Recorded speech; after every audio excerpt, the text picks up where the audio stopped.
Alright, sino rito excited ka na you're here this afternoon? O yung mga hindi nagtaas ng kamay, hindi excited, na kayo magagawa. Okay, nandito tayo. So for the next 3 hours, layo ng biyahe niyo sa Pangasinan, susulitin natin, alright? So thank you so much for coming. So, what is a church? Ako, na-encourage lang ako because church isn't just an event you show up to. It's actually a family you belong to. Every time I hear people, I go to church. But you see, church are the gathered people of God. Mga anak ng Diyos. Tingnan mo yung katabi mo. Mukha bang part na ng church yan? Mukha bang anak na ng Diyos yan? Yung sungay na itago ngayon. Okay, so mamaya paglabas may buntot yan. Ano? But seriously, you see, as part of the church, we're here to gather, to encourage one another. At kanina, yung music team, and they sing that song, nakaka-encourage, right? So, and in line with that, medyo lumalaki yung ating church, kaya we want people to join our teams. Okay, meron tayong worship team, may admin team, may digital missions, may tech, may logistic team.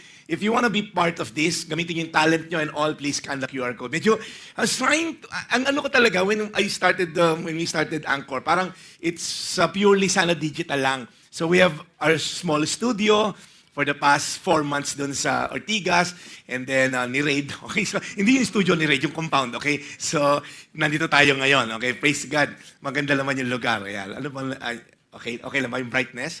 Yan, sige. See?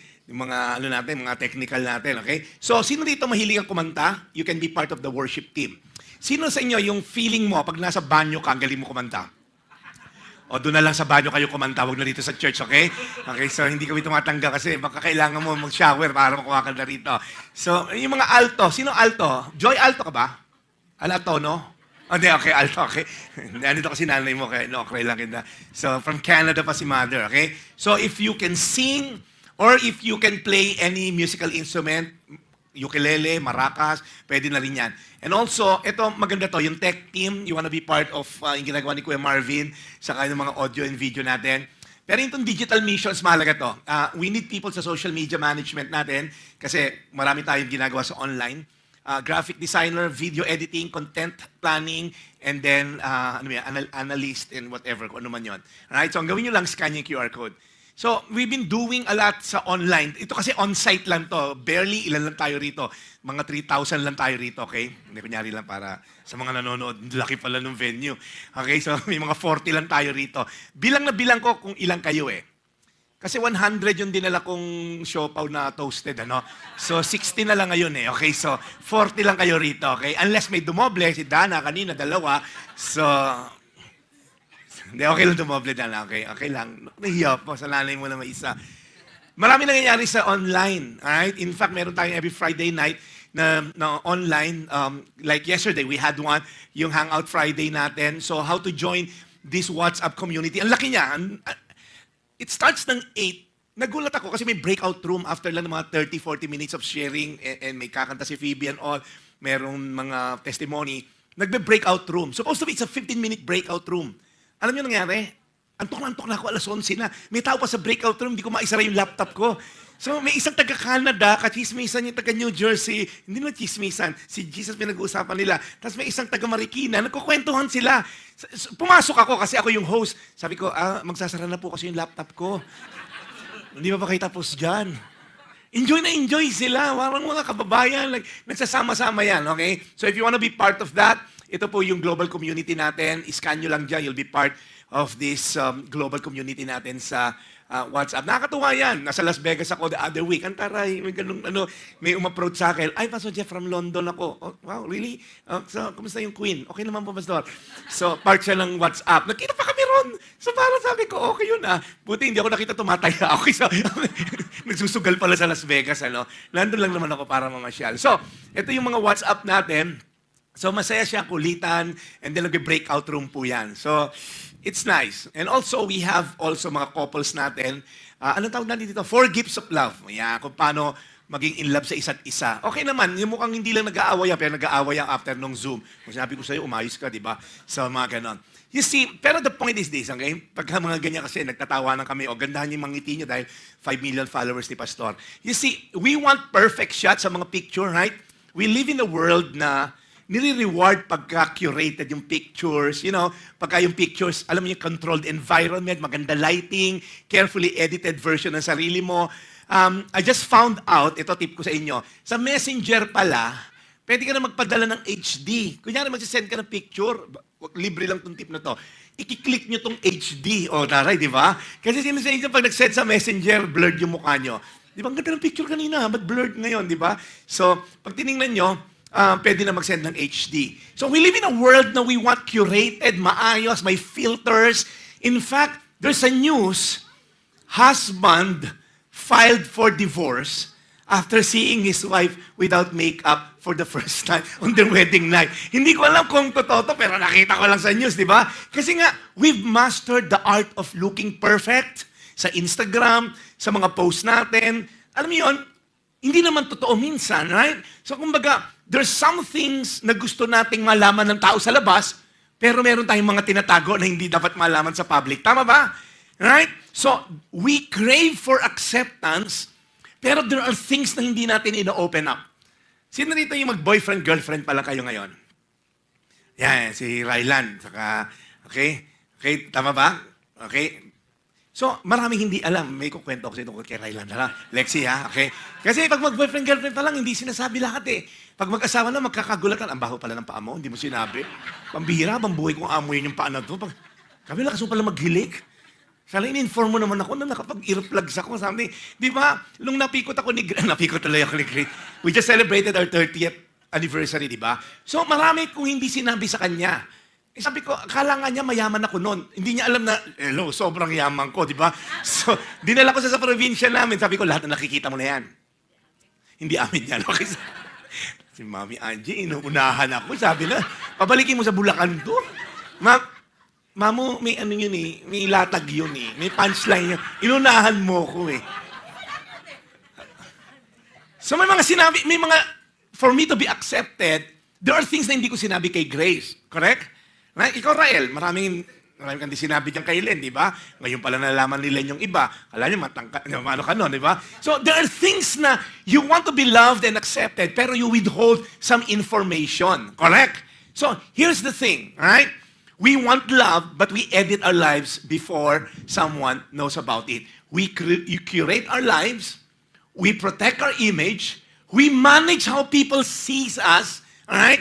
Kaya nangyayari, alright, yung mga mayayabang, ang sinasabi, keep it together. You should look perfect. Di ba pag Instagram, pakita tayo, mga congressman and all, kailangan buo pamilya, pero 3 kabit pag wala na sa picture, di ba? So, fear says, don't let them see that, kasi baka iwanan tayo, baka masira tayo.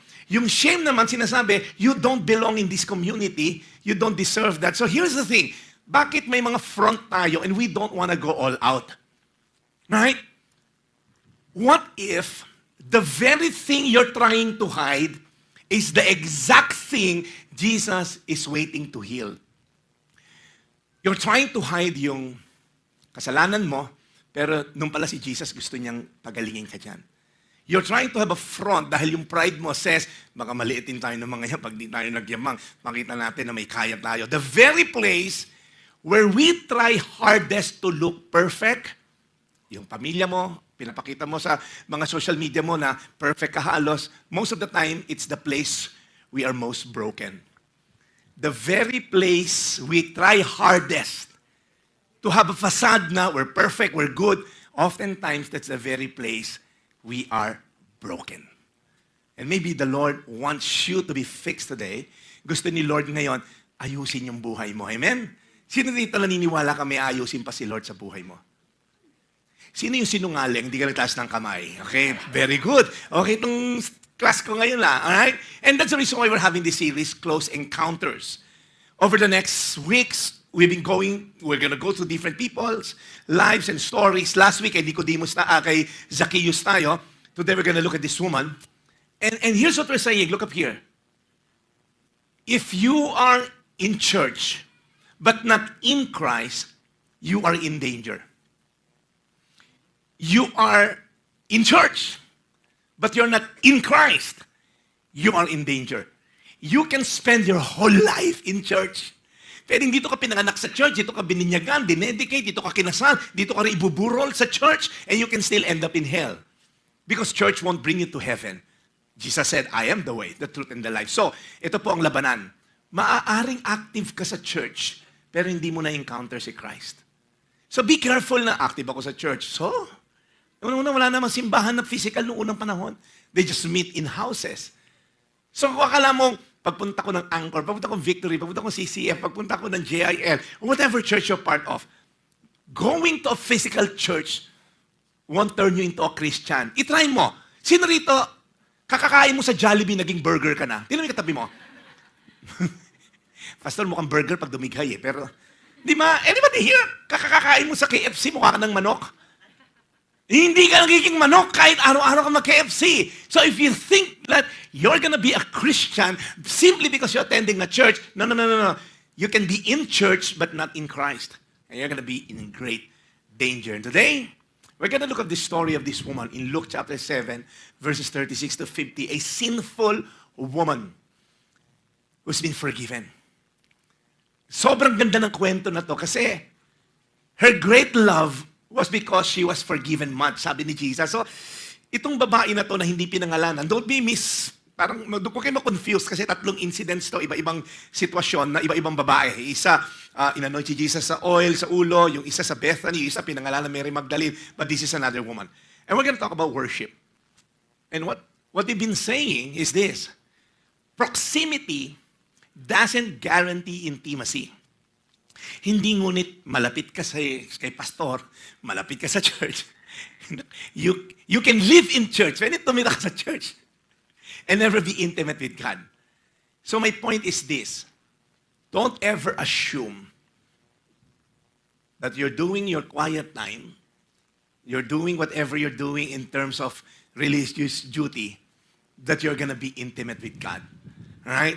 Church attendance won't bring you to heaven. But I'm glad you're here today.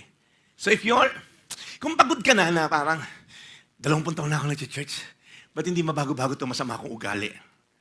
Ba't hindi pa rin magbago-bago itong asawa ko? Pinalitan ko na, nakatatlo na akong asawa. Hindi pa rin sila magbago. Malamang ikaw ang common denominator ng tatlo, okay? Ikaw ang dapat baguhin, okay? Kaya iba ayaw na mag-asawa, di ba? Dahil nakita sa mga magulang niya. So look up on the screen. We're gonna entitle this sermon, When Worship Gets Messy. When worship gets messy. Right? And hopefully, pagkatapos ko mag-sermon, after 3 hours, nagulat ang pangalan ng kasama niya, JC? CJ. CJ, sinabi ba sa'yo na hanggang 8 p.m. tayo rito? Very good. Kaya may siopaw kasi, yan, pag kinain mo yan, maliit lang yung toasted siopaw, lumalaki yan. Okay, so, kaya yung nakadalawa kanina, nako, good luck. Hopefully, by the end of the sermon, right, we will understand, number one, why your deepest shame could become your greatest worship. Yung ikinakahiya mong malaman ng tao, yung kinakahiya mong malaman ni pastor, yung kinakahiya mong malaman ng mga anak mo, yung struggle mo can become your greatest worship to God. Pilit kong tinatago to eh. Yung fear mo na tinatago mo, nagpo-project ka na you are, mga 20th century kind of woman, ito, ganito, may mga pinoproject ka na malakas ako. Maybe your deepest shame could become your greatest worship. Hopefully, by the end of this sermon, we'll understand why real encounters with Jesus, listen up, they're never cheap. They're always costly. You want to encounter Jesus? It's costly. Now, pwede ka namang you'll go to the motion. Attend ka ng church, puno-puno ka ng galit sa biyanan mo. Sino dito may biyanan? Oh, good luck. Len, hindi ako tumingin sa'yo, ha? Alam mo, boss, hindi ako tumingin kay Len, ha? Baka, Gerald, ha? Kilala ko yung boss mo. Di ba yung... kasama kasi yung biyanan. Joke lang po yung mga biyanan dito, no? Kasi si Arja, kasama yung biyanan. Si Apple, kasama yung biyanan. Yung biyanan ko, buti hindi napunta ngayon, okay? So, but here's my point. Gusto mong magka-encounter kay God? Para hindi cheap ma-encounter si God. It will cost you. Might be your pride. Mamaya pag-usapan natin yung hebo, no? Para sa iyo ito eh. So, hopefully, by the end of this sermon, we will understand why holding back may be the very thing that keeping you stuck. So, I've been pastoring for the past 17 years. I've seen members namin all the way sa previous church ko hanggang ngayon. Parang yung buhay ganun pa rin. Sabi ko, grabe, hindi ba ito? Yung parang nakita mo yung buhay. Lumaki na yung mga anak, naging kumpare mo na nga iba. Parang, hindi ba nagbabago? On the outsider looking in, hindi ba niya gets yung gospel? ganun pa rin siya mag-react. Ganun pa rin mga post niya. And naiiwan na dun sa stuck of just doing religious church duty na burn again.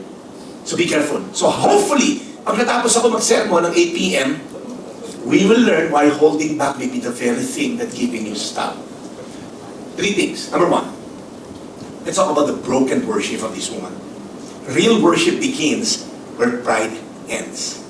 Sino dito ma-pride ka? See? Wala. Kasi nga ma-pride kayo. Ikaw yun, pastor. Issue mo yun. Dadamay mo pa kami, di ba?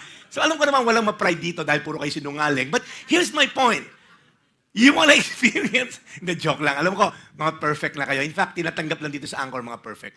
I'm talking to the people doon sa screen, okay? Naka-duster na blue, si Manang, kayo po yung makasalanan, okay? Dito pa wala. Bago makapasok dito, may pan-check kami kung makasalanan o hindi. Kaya perfect lahat dito. Whew, Lord. Let's look at the story, right? When one of the Pharisees invited Jesus, this is quite interesting. A Pharisee invited Jesus to have dinner with him. Now, Jesus went to the Pharisee's house and reclined at the table. Now, we don't know exactly but in-invite nung Pharisee, pero ito kasi gusto nila yung mga celebrity. Si Jesus, sumisikat na. So yung Pharisee, in-invite ko yung sumisikat na teacher, yung rabbi na Jesus. So maybe out of obligation because he's a synagogue leader maybe. Pero alam natin hindi siya all out na gusto niya talagang makita si Jesus. No, that's not the case because later on, we'll find out. Now, sabi dito, he went to the Pharisee's house and reclined at the table. Reclined, kasi sinabi niyo, ba't naka-recline, nakahilata? Kasi kung mag-isip tayo when you're reading the Bible, pinapagana natin yung modern day natin na picture. Ganito itsura niyan, noong panahon nila Rael. Ganyan po kumakain ng mga tao, okay? So, ito yung itsura. Yung first century Jewish culture, a formal meal sa Pharisee's house, dahil mayayaman sila, was a semi-public event. Pag nag-host ang Pharisee or yung mayayaman, it's an open courtyard. And we've seen this. Yung mga, may makikita pa tayong mga ganito. Pag sinama ko kayo sa Israel, nahukay pa yung mga lugar kung saan sila kumakain, where guests reclined in these low couches. Ang tawag dyan, triclinium arrangement. Ibig sabihin, pa U-shape. Okay? Triclinium arrangement. And here's the thing. People, onlookers, bystanders, pwede sila mag-observe. Hindi sila pwedeng kumain. Kung mga PG lang sila, nakaganon lang sila. Tinan mo yung Pharisee, oh. And they wanna learn, they wanna, pag kukwento, ganun pala silang kumain yung mayayaman, ganun. So, ganito yung itsura niya nung si Jesus. And then nakahiga silang ganyan pag kumakain. Gets? Hindi yung parang inisip nyo may table. Paano pumunta yung babae sa paa ni Jesus, nakasuksok sa ilalim ng table? Ganyan yon. Para lang magka-mental picture kayo nung ginawa ng babae. And behold, a woman of the city, hindi po siya mayor, hindi siya city mayor, hindi siya si Yorme, okay? Hindi siya si Kapitana. A woman of the city, it says here, who was a sinner. Di relate agad lahat tayo. Merong babae na kilala, notorious sinner. In fact, the word that was used here, hamartolos, it means one publicly identified with ongoing moral failure. Hindi siya yung, ay, dati nagkasala yan, oh, parang 10 years ago nagnakaw yan, di ba? No. Ano siya? Babaeng mababa ang lipad. Kalapating mababa ang lipad pala. So, prostitute siya. Pag may mga day off na prostitute, tinatawag siya dahil siya minsan ay substitute. So, pag tinignan nyo, kilalang siya na morally, talaga tong babae na to, she was a sinner. Okay? When she learned that Jesus was there, reclining at the table, means kasama yung mga Pharisee sa Pharisee's house, may dinala siya, may kinuha siya sa bahay. An alabaster flask of ointments. And later on, we're going to talk about that. An alabaster is an heirloom. It's a costly piece of possession. Ba't niya kinuha yon? So, tingnan muna natin. As she stood behind him at his feet, weeping. Again, we cannot picture this kasi tayo minsan, yung iyak, ganun lang. Hindi. Yung word na weeping dito talagang humahagulgol. Una, uninvited siya to enter the table. Sila nasa outer courtyard lang sila. Nanonood lang sila pag kumakain yung mga bisita. Pero this woman, naglakas loob, pumunta sa paanan ni Jesus, and invited. This was socially scandalous during the time. Kasi kilala siyang prostitute. Alright? So ngayon, biglang lalapit siya sa loob ng bahay sa courtyard, and then he will stand at the feet of Jesus, and then she wept. Sobra. Yung hagulgol niya, matindi. Okay? This wasn't just a single tear. Naiyak. No. Umiiyak siya, bumabaha ng luha sa paanan ni Jesus. Listen up. You can worship without weeping, but you can't worship deeply without breaking. This woman was so broken. Yung iyak niya, hindi ko ma-describe dahil hindi ko pa na-experience to, yung hagulgol niya. In fact, pag tinignan niyo yung hagulgol niya, she began to wet Jesus' feet with her tears. Na-experience niyo na ba yun? Sino rito yung na-experience niyo na ginawa ng mister niyo, yung may ginawa, tapos magulgol ka lang matindi, tapos nagulat yung mga anak mo, Ma'am, bakit bahado sa kwarto niyo? Meron mangyayaring gano'n. Yung pagbukas may tubig, di ba? Mabi, alam mo yun, nangyari na sa'yo, di ba? Ang tindi nun, ang alat nun, di ba? Now, hindi naman siguro overthinking na ang weird ng imagination ko eh. Si Jesus, hindi binigyan ng tubig kasi panghugas. Mamaya sasabihin niya, hindi pinahugasan yung paa niya. Graba pa yung daanan nun. So nagpuputik yung paa ni Jesus. Yung hagulgul niya, puro putik ni paa ni Jesus sa iyak niya, tapos pinupunasan pa niya ng buhok niya. Now, look at the picture. The text here, tears began to wet. The word is brekane, right? It's used for heavy rains. Pag merong bekane. Okay? Bekane naman bumaha. Okay, parang ganon. Okay? Bekane naman bumaha. So, parang ganon. Okay? So, it suggests volume, intensity. She wasn't just dabbing her eyes. No. She's flooding Jesus' feet. Right? Ang term dito ng brekane, it means to rain upon or to drench. Hindi ko alam kung paano umiyak ng ganong karaming luha. Pero she was so broken, nung nakita niya si Jesus, yung hagulgul niya. Tapos, syempre, scandalous na dahil, ano ba yan? Customer ba to ni Jesus? Hindi nagbayad ba si Jesus or something? Tapos, hinahawakan niya pa ni Jesus. She wiped them with her hair. So si Jesus, yung paa, puro alikabok, ngayon nabahan ng luha, pinunasan niya ng buhok niya, and then kissed them. Again, when we read the Bible, you have to go to the culture that time. 2,000 years ago, no one just flipped their hair. Yung mga buhok na nakikita sa mga babae yan, scandalous yan kung panahon ni Jesus. Dapat lagi nakatago ang buhok. Nanonood ba kayo in The Chosen? Yung mga buhok lagi nakatago. Pag nakalaylay ang buhok, prostitute ka. Most of the time. Pag nakalaylay ang buhok, meron kang ginagawa sa mister mo na hindi maganda. In fact, it can be a ground for divorce. Kunyari, lumabas ka ng bahay, nakalimutan mong maglagay ng tibabal. Oops, i-divorce kita. Ba't ka naglaylay ng buhok? Alright? So for a Jewish woman to unbind her hair in public, it's an act of profound shame. It's a ground for divorce. It's a sign that you lose honor. Yet she voluntarily disgraced herself. Wala siyang pamunas. Nagpuputik na yung paa ni Jesus. Umiyak pa siya na umiyak. Nakuwi ko sila, Peter, sila dyan. Ang drama na to. Di ba parang, you see, ito yung verse na binasa ko rin kanina. Well, hindi pa pala to. The sacrifice you desire is a broken spirit. Talking about God. God, yung gusto mong sacrifice is not the lambs and the animals. No. What you desire is a broken spirit. You will not reject a broken and repentant heart, oh God. Have you ever come to God na, alam mo meron ka maling ginagawa, pero ang hirap i-offer kay God. Alam mo na si God, yun yung gusto. Anybody here, meron ka in-invite sa bahay, sino-showcase mo yung bahay, tapos may isang lugar na ayaw mo papuntahan sa bisita mo. Ay, huwag dyan, huwag pakialaman yun. It's as if we're welcoming Jesus sa bahay natin. Jesus, welcome ka sa lahat. Pero huwag dyan, Jesus, marami kang makikita dyan. Huwag dyan, naku, Jesus, huwag ka dyan. Nakalak yan. Sabi ni Jesus, yan gusto kong pasukin. Because sometimes we open our lives to Jesus. Yung mga gusto lang natin makita ni Jesus. Pero yung tinatago natin kay Jesus, as if matatago natin. When no one is watching, when no one is looking, kumusta ba yung puso natin, kapatid? Unless we come to Jesus like this woman, we will never experience the depth of His grace until we're willing to expose the depth of our need. I don't know.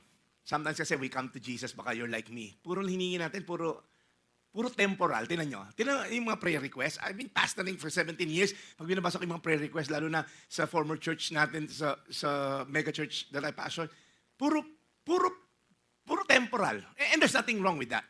Healing, makagraduate ng college, makapunta sa ganito, pera, business, BYD, Tesla, makapag-aral sa TESDA, ang dami lahat puro, pag tinitingnan mo, puro temporal lang. Bibihira yung makakita ko na maborn again ang biyanan ko. Yung taray, no? Yung maborn again yung kaopisina ko, makapag-share ako ng gospel, may ilan-ilan. Pero it's always the need. It's always temporal and physical need and material need. Mapasolar yung bahay namin. Taray. Anybody here? You come to point na, Lord, tanggalin mo naman yung pride ko. Lord, tanggalin mo yung pride ng mga to. Sa mga nanonood dyan. Lord, tanggalin mo yung pride nung nasa kabila ng TV. Have you ever prayed, Lord, tanggalin mo naman tong yabang ko. Tanggalin mo naman yung galit ko sa kapatid ko. Tanggalin mo naman yung unforgiveness ko, Lord. Lord, tanggalin mo naman tong last ko na to. Ang hirap, ano? Questions. Can you recall a moment when you're completely honest and vulnerable before God? Yung talagang, Lord, hindi ko kaya to. Labanan natin to, Lord God. Or maybe you come to God with all facade. How did it affect your worship? Alam niyo yung totoong worship, you come to God broken and also next time you come to church to worship. Or next time you open your Bible, mamaya o bukas, pag nag-quiet time kayo, Lord, ang hirap talaga sundin na to, Lord eh. Pero nasa Bible yan, Lord. Kaya gagawin ko. Let's finish this. Broken worship. Real worship begins where pride ends. As long as you're prideful, you will have a hard time worshiping God. When you feel entitled, Lord, nag-tithes ako, i-bless mo naman, Lord. Lord, nagsimba ako, i-bless mo. Lord, matanggap ako sa trabaho. Lord, ma-promote ako, nagsisimba ako. No, it's gonna be something na hindi ma-experience apart from being humble before God. Number 2, this is a costly worship. Everyone say costly. Ito binasa natin kanina, si David, I will not offer to the Lord that which cost me nothing. By nature, we want maximum impact with minimal cost. Tama ba? Kasi gusto natin lagi magtipid. Gusto natin makamura. Gusto mo yung maximum impact, minimum cost. Tama ba? Be practical. And sometimes ginagawa natin yun sa pag-worship kay God. Parang subscription kind of faith lang. Lord, tuwing Monday lang ako mag-quiet time sa'yo. Okay? Low commitment devotion. Sometimes we tip God. Sino sa inyo rito? Yung parang feeling mo, tinitipan mo lang si God. Dun sa States, di ba, parang fortune tip. So, tinuruan kami nung host namin. Pag pino-force kayo mag-tip, sabihin nyo lang, we're not from here. Di, ito na, no? Hinihinga kami 15% tip. Sabi ko, no English, no English. Nag-tip pa rin kami. Sabi ko, sana inuwi ko yung kaldero nila eh. So, sometimes gusto natin makatipid, ina-apply natin kay Jesus. We want all the full blessing, pero ayaw mong ibalik yung hinihingi ni Lord. Gusto mo yung blessing, ayaw mo yung sacrifice. See? Sa mga nanonood, dito pa wala. Perfect ko kasi dito sa studio audience natin. Ano? Pero kayo na nanonood, di ba parang feeling natin minsan, I want this, I want that, I want this, I want... Pero sabi ni Lord, have you ever asked God, Lord, ikaw, anong gusto mo sa akin?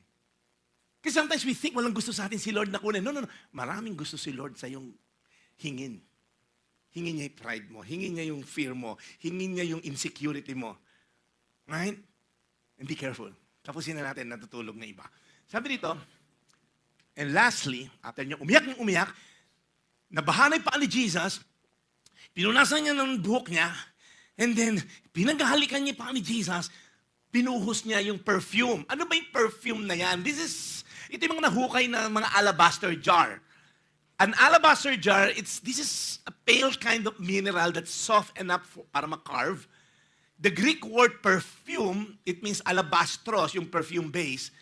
And makikita natin to, this is very expensive. Luxury item po ito. It's often a family heirloom. Minsan, dowry equivalent.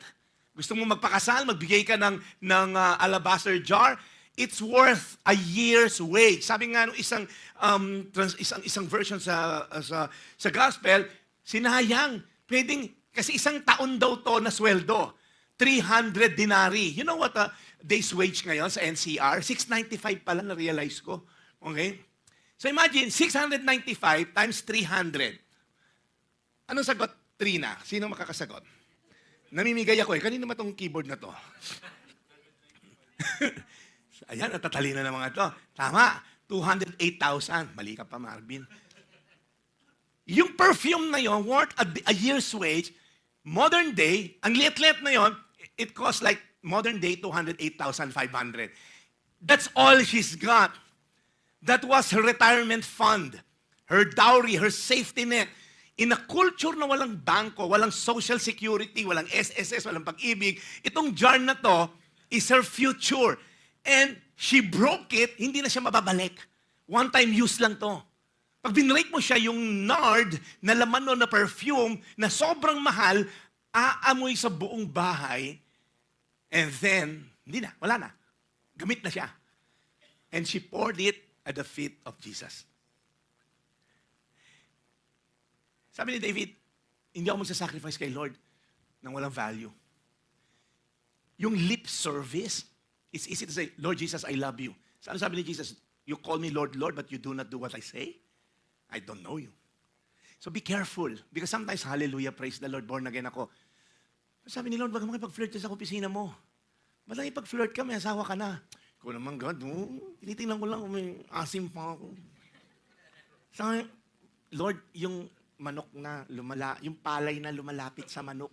Sino rito yung feeling mo ganon? Pag nahuli ka na misis mo, gawin ka tinola, loko. Yung parang feeling mo, yung small compromises, wala namang mawawala. Text-text lang naman. Kumusta ka na? Kumain ka na ba? Buwa-muwa, chup-chup, yari ka dyan. Sabi ni Lord, itigil mo yan. Surrender mo yung lust mo na yan. Surrender mo yung pride mo na yan. Because when you come to God, and you just do the motion of going to church. Sabi ni Lord, sayang, nagbihis ka na, hindi mo ba ako in-worship? You call me Lord, Lord, and do not do what I say.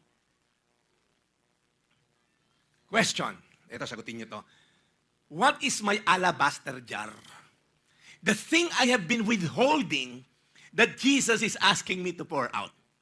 Ano yung sinasabi sa'yo ni Jesus? I-give up mo yan. I-offer mo sa akin yan. Ano isang bagay na alam mo, ito talaga hinihit ni Jesus eh. At yung magsisimba ka, ito na lang si Pastor, tatamaan na naman ako. In fact, kaya wala iba rito. Sobrang tamang-tama na. Nanonood siya ngayon. Sabi, at least Pastor, na-mute kita. Hello. Pass forward dyan si Pastor. Dito wala kayong choice. Hindi nyo ako hindi nyo ako kayang i-mute dito, pre. Alam ko kalakas nyo. But seriously, lahat naman tayo may dinidil si Lord eh. Ang labanan lang, nabobroken ka ba pag dinidil ka? Or you have this facade. And here's the thing, we try to justify pa minsan. Pastor naman, nag-church naman ako ah. Lalo yung mga kabataan dito, God has so much in store for you. Don't ever allow compromises to destroy the destiny God has for you. Malayo mararating nyo. Ngayon palang isik nyo na si Lord. Hindi nyo na gayahin yung mga ginawa namin nila Junjun. Si ba masasama rito? Kuya Don. Si Marbit. Sama to. Lumaki ng Macau to. Hindi nyo na danasin yung mga pinagdaanan pa namin na nag-trial and error pa. Ngayon palang gawin nyo na ng tama. So yung mga bata rito, si Rap, si Ice pala. Gawin na natin to. Ano yung alabaster jar? Lastly, tapusin ko na. Ako yung pagod na. Now, when the Pharisees who had invited Jesus, nakita, tingnan mo nga naman, kung prophet talaga yan, Jesus na yan, dapat alam niya kung anong klaseng babae yan. Di ba? Kasi they're trying to trap Jesus. And now, sabi niya, wala tayong ginawa. In-expose na niya yung sarili niya. If he was a prophet, he would have known what kind of woman this is who's touching him. Kasi itong mga to, they thought sin is transferable by touching, by communion, by being in one room. Kaya hindi sila sumasama sa mga sinful. Kaya yung mga tax collector, mga Gentile, ay nila kasama. So pag nahawakan ka ng Gentile, magmayroon sila mga cleansing, whatever. Alright? So sabi niya, kung prophet yan, edi sana alam niya na yung babae na yan was a sinner. Maybe at first, he gave the benefit of the doubt kay Jesus. So maganda yung mga turo niya. Pero ngayon, wala na na-expose na. Makukulit yung mga Pharisees na to eh. They emerged as a distinct group shortly after the Maccabean revolt noong 165 BC. So 165 years before Jesus was born, na-birth tong mga to. Yung mga Pharisees. Ang kaaway nila, yung mga malulungkot na grupo, yung mga Sadducees. They're Sadducees. Di ba? Kalaban nila yon, yung Sadducees, Pharisees, silang mga scribe, pero lahat sila nag-unite para labanan si Jesus. So may mga instances, magkakasama sila kahit magkakaaway para maipin lang si Jesus. And this is a perfect moment. Humawak siya ng sinful woman, either kliyente siya na to, alright? Or talagang hindi siya prophet dahil hindi niya natunugan na masama to. And Jesus, answering, said to him, kasi si Simon, iniisip lang niya to, Hindi niya binoise out. Eh si Jesus, nababasa yung utak ng tao, di ba?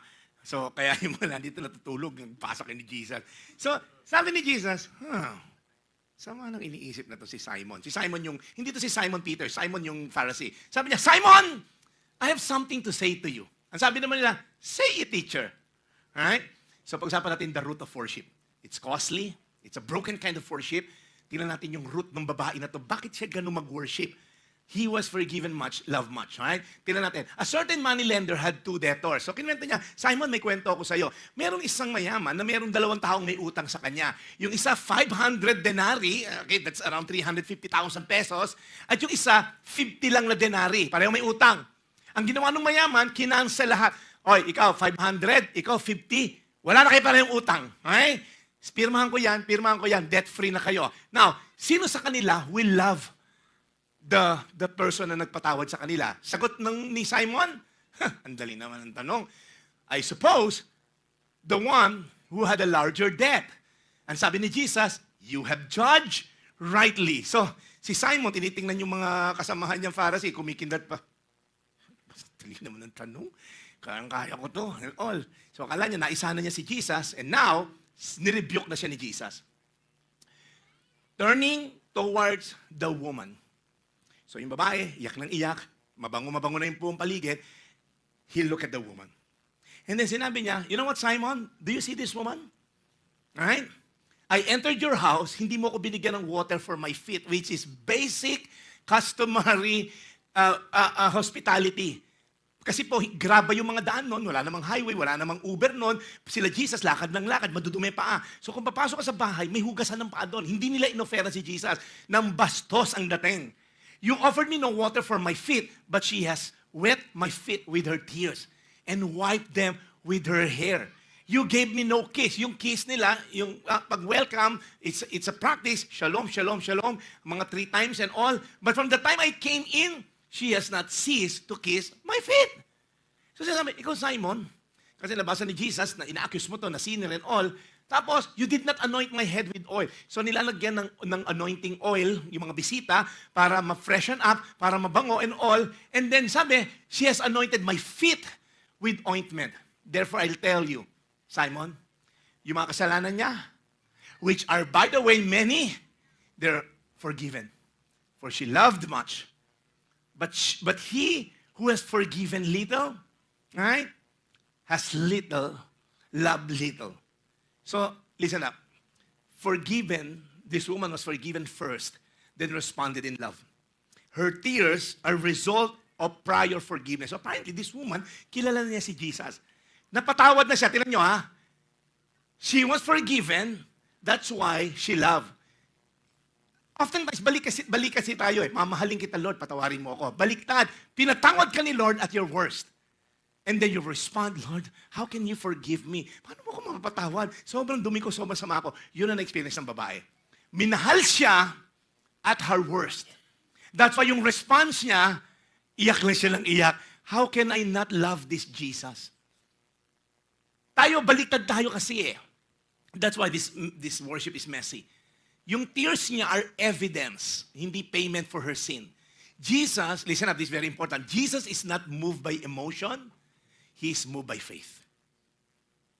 Minsan kasi sobrang emotional tayo, parang feeling natin si Jesus, mapapansin tayo. He looks at the heart. You can be too emotional. Nadala ka ng kanta ni Rylan, iyak ka ng iyak, pero paglabas mo, parang wala nangyari. Nadala ka na ng emosyon, but Jesus is not moved by emotion. He's moved by faith. He's not even moved by needs. Kasi kung si Jesus moved by need, ang dami nangangailangan sa Africa.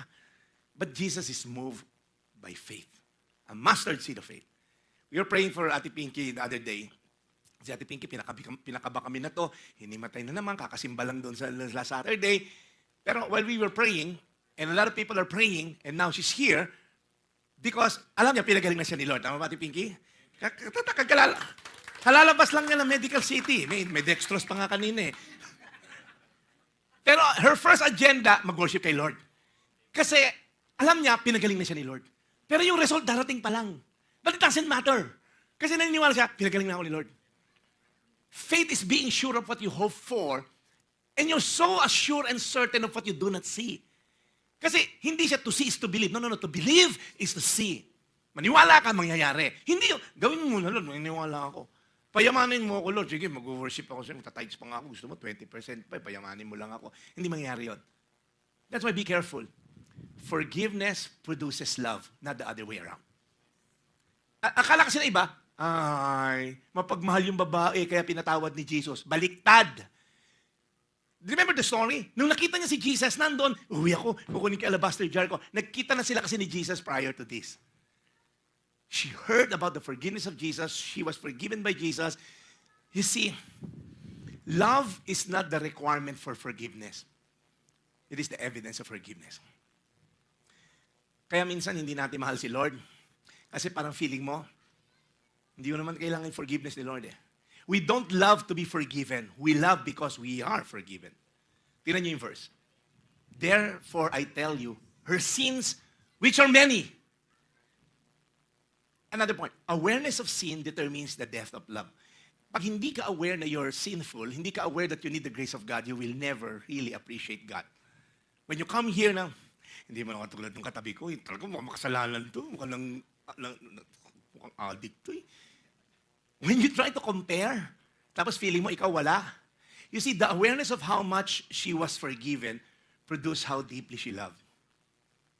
Kaya gusto ko lang kayo encourage as a pastor, I hope you do not come here na parang it's just a Sunday thing again.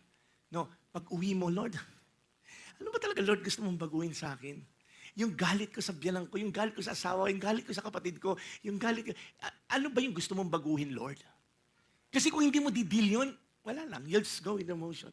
Ulit-ulit lang, nasisira na yung buhay natin. So let's finish this. Kaya minsan mababaw yung worship ng karamihan. Hindi dahil konti yung kasalanan nila, kasi konti yung awareness of the need for the grace of God. Remember the prodigal son?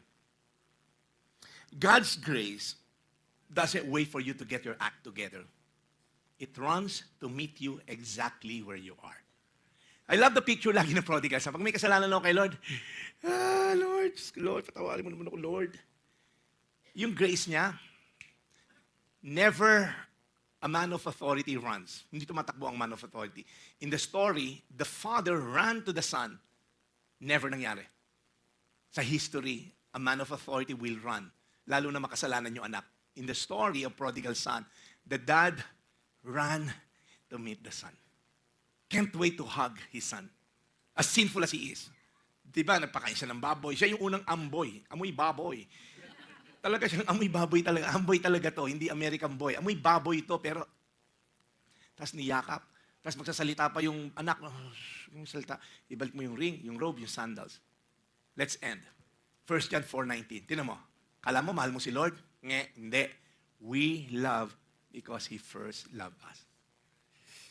Huwag kang magyabang, Lord, mahal kita kaya dito sa katabi ko. Hindi mo mamahalin si Lord kung hindi niya initiate. Ikaw na nandito ngayon, kaya parang in love na in love ka kay Lord kasi una kanyang minahal. Kaya ngayon parang excited ka umattend ng 4 gifts of love. Di ba? Wala ang absent si Hebo. Oh. May award ka sa akin. Di ba? Parang, saan nagkagaling yun? Kay Lord galing yun. And you'll stay humble, Lord, I want more of your love. But he who's forgiven little, loves little. Let's end. Minimizing grace leads to minimal love. Hindi ko naman kailangan ng grace ni Lord. Siguro sila kailangan nila, Lord. Kasi pastor ako, Lord. Hello. Binigay ko na yung buhay ko sa'yo. Makidlatal ako dito, di ba? When I feel conceited and prideful, arrogant, nagpastor nga ako, hello. Then that's the end of my career. Guys, every day, pagising mo, lumuhod ka kay Lord, kailangan ko yung grasya mo sa araw na to. You'll be surprised. You have so much peace and joy facing life. When you downplay your need for grace, you dilute your capacity to love. Ang taray, ang ganda ng English ko, di ba? ChatGPT yan. Na seriously, pag sinabi mo, Lord, di kita kailangan. Alam mo yung pagmamahal mo, konti lang din. Kasi feeling mo hindi mo kailangan ng love ni God, ng grace ni God. Kaya I want to encourage you. let's end. Ito, short parable lang to. Bibigyan ko lang kayo ng konting ano. Naalala niyo yung kwento na to? Nirebuke ni Jesus to, this is a parable, to some who were confident of their own righteousness, yung mga mayabang, anak ako ng Diyos, mahalaga ako, blah, blah, blah, and look down on everyone else. May sinabi si Jesus, there were two men na nagpunta sa temple to pray. Yung isa Pharisee, yung isa tax collector. So sobra contrast, di ba? Sabi ng Pharisee, he stood by himself and prayed, God, I thank you. I'm not like other people. Mga robbers, evildoers, adulterers, or even like this tax collector. I fast twice a week, give a tenth of all, nag-oomad pa to, yung 1 meal a day. Okay? So, pero yung tax collector, nandun siya sa sulok lang ng temple. He stood at a distance. He would not even look up to heaven. Sobrang iyang-iya siya. But beat his breast and said, God, have mercy on me. I'm a sinner. Now, yung isa, nandun na sa harapan mismo ng templo. God, buti hindi ako makasalanan tulad ng mga tax collector na yan, masasama yan. Ano sabi ni Jesus? I tell you that this man, rather than the other, went home justified before God. Why? For all those who exalt themselves will be humbled, and those who humble themselves will be exalted.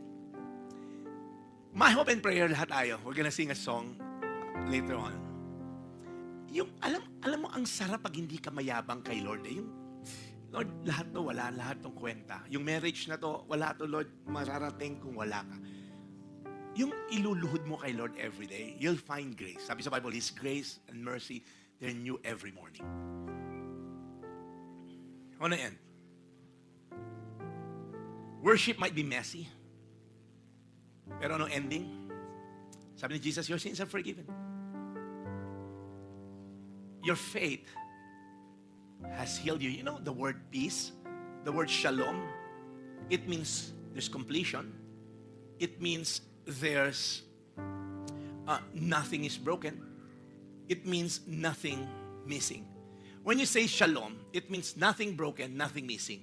Ang daming tao, nothing is missing pero everything is broken. Natatago sa Europe ngayon, parang ganon. Yung parang mga ibang tao, walang sira pero ang daming nawawala. You know when God bless us, there's so much blessing. Walang kulang, walang sira. Tingnan nyo, hindi sinabing your crying has saved you. Hindi sinabing your wiping of my feet saved you. No. It has nothing to do with what you do for God. It's your faith that saves us. Praise God. What are you willing to break for you to be made whole? Ano isang bagay na, Lord, 50 na ako, Lord. Ano ba itong pinag-ano ko sa buhay ko? Ayusin ko na, Lord. Mag-worship na ako sa iyo. Ano isang bagay na sinasabi sa'yo ni Lord, anak, pasagin natin yan. Come to me, and I'll make you whole. It's an invitation. Let's all stand. Come to me. Come to me, those who are weary. Come to me. And maybe you are here today and you feel like, Pastor, I don't want to be in a cruise control mode. Parang church, okay na ako dito. Lord, I want to excel. I want to take the next level, the next challenge of faith.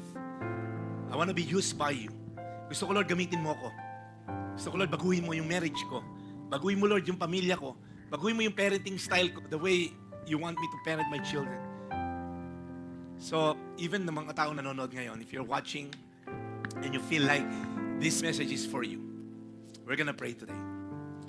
We're gonna break some alabaster jar today. We're gonna give that something that's so precious, ayaw mong bitawan. We're gonna lay it before God today. Amen? Tigilan natin yung paglalaro ng church. Tagal na niya nagsisimba.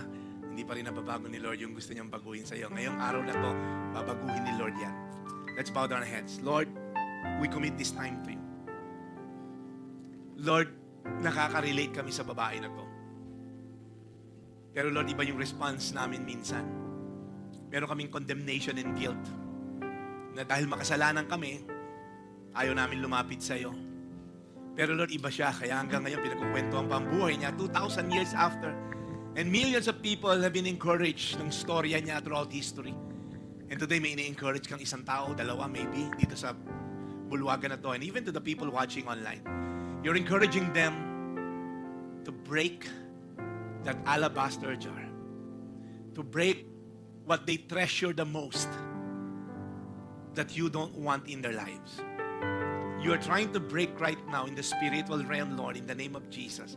You're breaking that pride in the name of Jesus. We rebuke that. You're breaking that fear, that anxiety. We rebuke that in the name of Jesus. You're breaking, Lord God, that generational curse of womanizing in the name of Jesus. You're breaking, Lord God, the broken family after generation, one after the other. Puro broken family, broken family. You're breaking it right now in the name of Jesus. Lord, you're breaking yoke of slavery sa addiction right now. Lord, we rebuke that in the name of Jesus.